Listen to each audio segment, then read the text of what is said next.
Why should Americans care about the ongoing political turmoil and violence in Pakistan right now? Well, it's the fifth biggest country in the world. It's got nuclear weapons. It was one of the front lines in the so-called war on terror, and it's currently considered by our government to be a major non-NATO ally.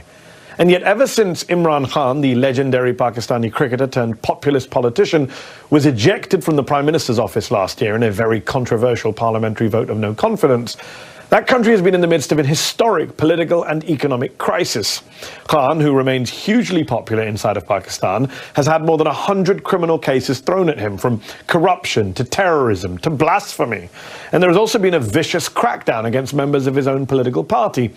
Khan's violent arrest outside a courthouse in May, later deemed by Pakistan's Supreme Court to be illegal, led to mass protests, to violence and death across the country. According to Human Rights Watch, while some of Khan's supporters did use violence and attacked property and the police, the Pakistani authorities, quote, used excessive force against protesters, restricted access to the internet and to social media, and carried out mass arrests. More than 4,000 people detained, many of them arbitrarily. But what was so stunning about those protests is that they weren't just anti-government, they even challenged the dominance of the once revered, almost untouchable Pakistani army.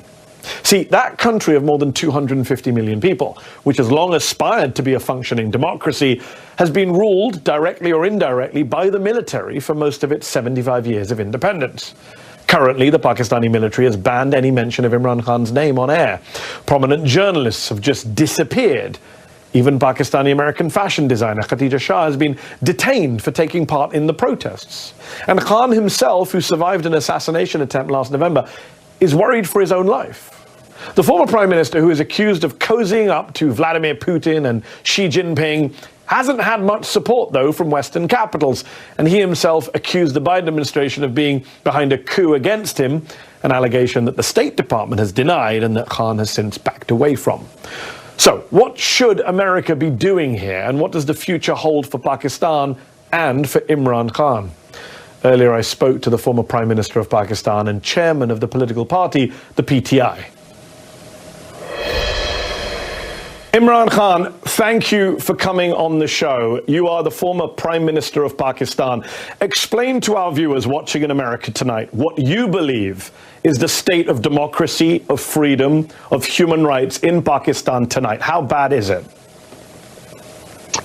Well, Mehdi, for some of us who've seen the evolution of our democracy over the last, especially 20 years, because you saw General Musharraf's martial law, and then in that martial law, we saw what was called the lawyers' movement for the independence of judiciary.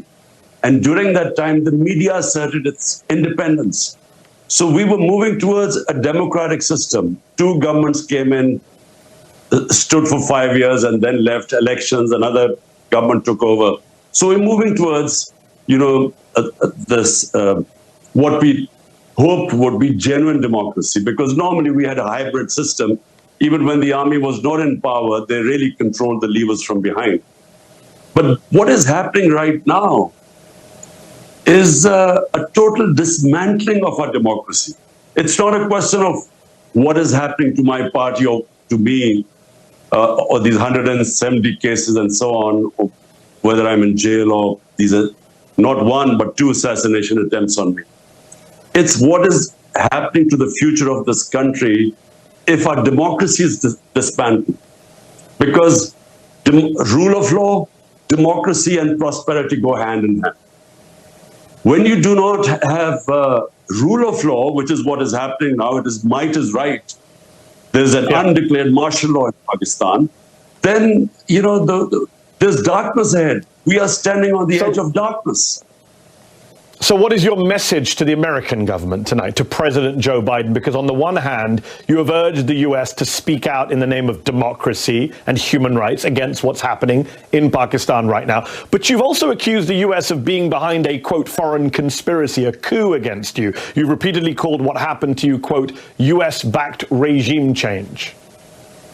Well, I mean, the facts about what happened, about me receiving a cipher coded message from our ambassador in Washington. This is 6th March 22, which said that the American official, Under Secretary of State, telling our ambassador in an official meeting that unless you get rid of Imran Khan in a vote of no confidence, there'll be consequences. And then the vote of confidence, no confidence, takes place the next day. And within weeks, my government is gone. So I merely stated the facts. And by the way, I put the cipher in front of the cabinet, in front of the National Security Council, and there was an official protest from Pakistan for interfering in our internal affairs. But that's behind me. Look, all I want the US to do is their professed aims of so-called Western values of democracy, rule of law, human rights. They shouldn't worry about what is happening to me. They should worry about 250 million people. The whole democratic structure is being wound up. And we, as I said, we have an undeclared martial law. Surely, this is not what the Western countries should want. I mean, they should just speak out against it. So obviously the Biden administration denies being involved in your ejection from power. The current Pakistani government is clearly afraid of you, hence the mass arrests, the talk of banning your party, the more than 150 legal cases against you. They've said you're a bigger threat to the country than Indian Prime Minister Narendra Modi, rather ridiculously. Do you believe that if elections are held on time in October of this year, that your besieged party can still win and that you can still be Prime Minister again? Surely that's a pipe dream now. Look, since I've been ousted, out of the 37 by-elections held, 30 have been swept by my party, despite the total support of the establishment to these 12-party coalition. So clearly they are scared.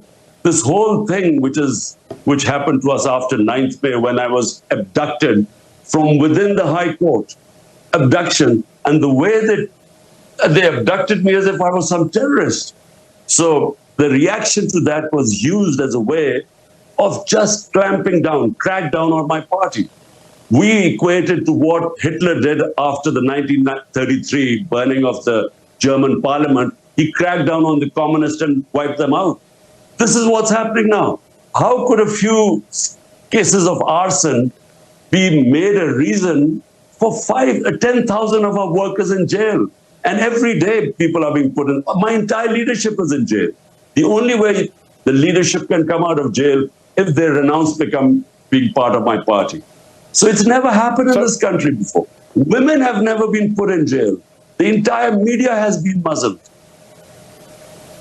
I mean, the military, which is the real power in Pakistan, is obviously out to get you. It was army rangers who arrested you outside the courthouse, not police. It's military officials who have reportedly told Pakistani journalists not to mention your name on air. Yet your critics would say that you came to power in 2018, everyone knows this, in alliance with that same military, that you for years had close relations with top generals going all the way back to Hamid Gul, the former head of the Pakistani ISI. So the critics would say it's ironic to see you now criticizing the same army and intelligence chiefs who you were once fine with and who helped put you in power in the first place.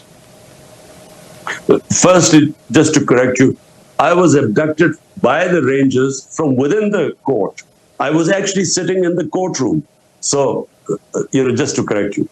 And the Supreme Court declared it illegal, and so yes. That's why I was bailed out. Look, in Pakistan, Mehdi, the military has directly or indirectly ruled Pakistan for 70 years. 3 times martial law, and then the other times through in because they're entrenched. And so whoever does politics has to work with them. Now, when I came to power in 2018, it wasn't because the military engineered to get into power. They didn't oppose me. Big difference. In 2013, before that, they actually helped Nawaz Sharif get into power, and we proved in the rigged elections. In 2018, we asked everyone to open the elections because we came through proper, free and fair elections. In fact, we felt we lost some seats. But the thing is, I worked with the military. I mean, military means the army chief. So I worked pretty well with him. The main problem was, you see, my whole thing is rule of law. I started my movement for justice 27 years ago, wanting to bring the powerful mafias, the political mafias, under the law.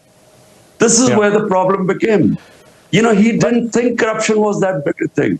He wasn't interested in. And if he had the veto power. So that's where I failed. Although we succeeded economically, we did brilliantly dealing with the pandemic, but I failed in the rule of law, and I think that's where the problems became. Up next, what about the criticisms of Imran Khan's own time in office? Don't go away. Before the break, I was speaking with former Prime Minister of Pakistan, Imran Khan. We discussed the state of democracy in his country and his message to the American government. But what about the criticisms he's faced from his own time in office? Here's the rest of my interview with him. You have been praised in your handling of the pandemic, and it's interesting to hear you saying you failed in terms of the military. But while there are many Pakistanis who still support you, you're hugely popular, a lot of Pakistanis say, hold on, when you were in government, you were fine with the military. You say none of this stuff has happened before, but you locked up opposition leaders, you locked up journalists, you cracked down on the press, and now you're getting upset that the same is being done to you. Look, the term false equivalence, you cannot compare what was going on in my time to this. In fact, General Musharraf's martial law was more liberal than what is happening right now. I mean, in our time, you can just name me which channel did we close? I mean, which journalists left the country? 4 of our top journalists have left the country. A fifth one wrote a letter to the Supreme Court Chief Justice that his life was in danger. He escaped. He was killed in Kenya. Our best journalist right now, Arshad Sharif, and best Imran Riaz, he's disappeared for 40 days. Yes. I mean, he's the, But Chairman so Khan, you cannot compare what is... I'm not going to dispute. I'm not going to dispute what's happening now. I'm very critical of what this government's done. It's not about equivalence, though. It's about that on your watch, you did a lot of these things. Maybe not as badly as the current government, but Reporters Without Borders, for example, they called you a press freedom predator in 2021. They criticized you at the time for threatening, abducting and torturing journalists. That happened on your watch. Hamid Mir, a very famous Pakistani journalist, he wrote just last month for The Guardian that when you were in office, he wasn't allowed on air, even though you had once called him a favorite anchor. So the problem is that a lot of this stuff did happen on your watch. You were not a champion of the free press. So people say, hold on, now you're saying it's bad when it happens against you. Firstly, Mehdi, the only time that I found out about a journalist being picked up and disappeared was a guy called Matiullah Jan. The next day I got him back. The problems we had were we were at the tail end of the war on terror. And the establishment was very worried about any criticism about it. So they were responsible for a few guys who were picked up, but this was nothing compared to what's going on. The only thing what we tried to do was there was fake news on social media, and that was, causing havoc because they would be slandering people and so on. That's the only thing we tried. But when there was opposition from the media, we didn't even bring those laws in. But again, I mean, there is no comparison what is happening right now. My name cannot be mentioned on media. Hold on. When you were Prime Minister, Nawaz Sharif's name couldn't be mentioned on air either. That's what your critics would say. You did the same thing to Nawaz Sharif. Not at all. No, look, Nawaz Sharif was convicted by the Supreme Court. He then faked these illnesses and somehow managed to bring out these tests which said he was about to die. Then his brother gave an affidavit that he's just going 2 weeks for treatment to come back. A convict. He goes to England and suddenly all illnesses disappear, and then he starts giving lectures to Pakistan. He was a convict. You can't compare what was happening to me. I'm not convicted of anything. But the media couldn't say his name. I'm no fan of Nawaz Sharif. I'm just saying his name couldn't be mentioned on air. We're almost out of time, but I got to ask, do you have any regrets about what you did in office, especially with the military, given what the military is now doing against you? What would you go back and do differently if you could? Last question. Well, just firstly, given what happened after I came into power, I should have actually, with a weak coalition government, I should not have taken power. I should have gone for elections again, because you can't bring reforms and changes, and especially rule of law, if you have a weak government. And if I have to do it again, look, this hybrid system cannot work. If you are an elected prime minister, you must have the authority to implement your reforms. It cannot work that you have the responsibility because you're elected, but the authority is shared and the army chief has a veto power. This sort of system is doomed to failure. And Pakistan, what it faces right now, huge economic problems, the worst economic situation in our country. Unless we fix the governance system through rule of law, I'm afraid, the country is on the edge of darkness. There's no doubt there is a massive political and economic crisis in Pakistan right now. We appreciate you taking time out to speak to us, and I do hope you stay safe. Imran Khan, former Prime Minister of Pakistan, thank you.